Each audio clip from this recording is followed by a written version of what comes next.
रजनी को बचपन से ही पेंटिंग का बहुत शौक था। वो हमेशा से ही पेंटर बनना चाहती थी, पर उसकी माँ और पिताजी ने उसको कभी भी इस चीज के लिए सपोर्ट नहीं किया और उसकी शादी नीरव से हो गई।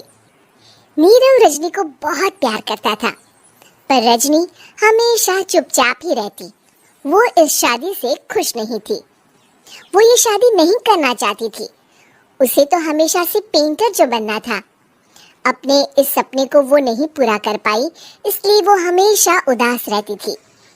रजनी, बहुत ही बढ़िया फिल्म लगी है, कल देखने चले? नहीं जी, कल मुझे बहुत काम है, मैं नहीं जा पाऊंगी। अच्छा तो कोई बात नहीं, संडे को चलते हैं। देखिए, मुझे फिल्म देखना पसंद नहीं है, आपको जाना है तो चले जाइए। नीरव को मना करके रजनी वहां से चली जाती है और अपने बैग को खोलकर उसमें बंद पड़े ब्रश और कलर्स को देखकर रोने लगती है। रजनी, चलो ना कहीं बाहर खाने चलते हैं, कुछ तुम्हारी पसंद का। जी मुझे नहीं जाना, मेरी तबीयत ठीक नहीं है। रजनी वहां से चली जाती है। नीरव को समझ नहीं आता कि रजनी उससे इतना दूर क्यों रहती है। वो जब भी उसके साथ वक्त बिताना चाहता है, रजनी कोई ना कोई बहाना बना देती है। एक दिन घर पर कोई नहीं था। रजनी घर का सारा काम जल्दी से खत्म कर लेती है। घर पर अकेले होने के कारण वो सोचती है कि वो आज पेंटिंग करेगी। वो अपने कमरे में जाकर पेंट ब्रशेस और कलर्स निकालकर जैसे ही कलर मिक्स कर रही होती है कि दरवाजे पर बेल बज जाती है। अब कौन आ गया इस वक्त? इतनी मुश्किल से तो मुझे पेंट करने का मौका मिला है। रजनी दरवाजा खोलती है तो उसकी सास अपनी सहेलियों के साथ खड़ी होती है और सब घर के अंदर आ जाते हैं। अरे बहू, सबको शरबत बनाकर पिला दे, बाहर तो बड़ी गर्मी है। उफ। जी। रजनी पेंट ना कर पाने से उदास हो जाती है। उसे गुस्सा भी आ रहा होता है कि उसने इस शादी के लिए हाँ क्यों कह दी।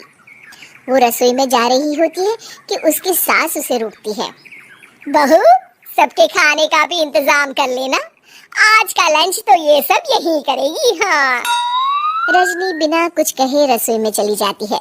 सबके लिए खाना बनाती है। सब खाना खाते हैं और रजनी घड़ी देखती है कि ये सब कब जाएंगे ताकि वो अपनी पेंटिंग कर सके। जब शाम होती है तब सब चले जाते हैं अपने घर। अरे बहू, सब तेरे खाने की तो बहुत तारीफ कर रहे थे, सबको बहुत अच्छा लगा खाना। आपको मुझे सुबह बताना चाहिए था ना कि आपकी सहेलियां आ रही है। पता भी है कितना वक्त लगा सारा खाना बनाने में। अरे बहू, तू ऐसे कैसे बात कर रही है मुझसे? तो और कैसे बात करूं? मैं इस घर की कोई नौकरानी नहीं हूँ कि इतना काम करूंगी। रजनी अपने कमरे में जाकर दरवाजा बंद कर लेती है। शाम को जब नीरव आता है तो उसकी माँ उसे पूरी घटना के बारे में बताती है। क्या रजनी ने आपसे इस तरह बात की माँ? हाँ, और पता नहीं उसे क्या हो गया है, शाम से बाहर भी नहीं आई है। मैंने तो कई बार आवाज दी, खाना भी नहीं खाया उसने। तू ही बात करके देख ले बेटा। नीरव अपने कमरे का दरवाजा खटखटाता है। रजनी, दरवाजा खोलो, मैं हूँ। रजनी दरवाजा खोलती है और फिर वापस जाकर अपने बिस्तर पर लेट जाती है। रजनी, माँ से बात करने का ये क्या तरीका है? मैंने कोई गलत बात नहीं की है। अरे तुम क्यों ऐसे बर्ताव कर रही हो सबके साथ? क्या तुम इस शादी से खुश नहीं हो? रजनी कुछ नहीं बोलती। अरे बताओ मुझे रजनी, क्या ये शादी तुम्हारी मर्जी के खिलाफ हुई है? हाँ, मैं ये शादी कभी नहीं करना चाहती थी। तुमसे क्या, मैं किसी से भी शादी नहीं करना चाहती थी। रजनी रोने लगती है। चुप हो जाओ रजनी, बताओ मुझे, तुम क्यों नहीं करना चाहती थी शादी? रजनी बेड के नीचे से अपने पेंटिंग्स, कलर्स, ब्रश, पेपर्स निकालती है। इतने में उसकी सास भी कमरे में आ जाती है। ये देख रहे हो, ये थे मेरे सपने। मैं पेंटर बनना चाहती थी, पर माँ पापा ने कभी सपोर्ट नहीं किया और मेरी शादी करवा दी। मेरे सारे सपने टूट गए। हर वक्त बस गुस्सा आता रहता है मुझे। मैं जानती हूँ कि आप लोगों की इसमें कोई गलती नहीं है, पर मैं क्या करूँ, मुझे समझ में नहीं आता।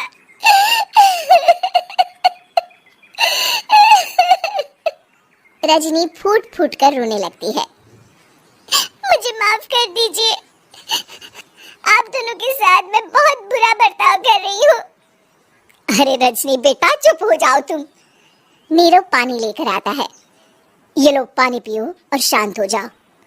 रजनी पानी पीती है और उसकी सास पेंटिंग्स देख रही होती है। अरे नीरव, हमें तो पता ही नहीं था कि हमारी बहू कलाकार है। अरे कितनी अच्छी पेंटिंग्स बनाई है, देखो तो।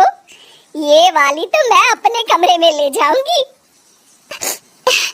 आपको ये पेंटिंग्स अच्छी लगी? अच्छी नहीं, बहुत अच्छी लगी। और तुमने हमें बताया क्यों नहीं? तुम जब चाहे पेंटिंग कर सकती हो रजनी। हम तुम्हारे सपनों को पूरा करने में तुम्हारा पूरा साथ देंगे। हाँ बेटा, हम कला की कद्र करते हैं। हम कलाकार तो नहीं, पर मुझे गर्व है कि मेरी बहू एक कलाकार है। रजनी, नीरव और सास तीनों हंस पड़ते।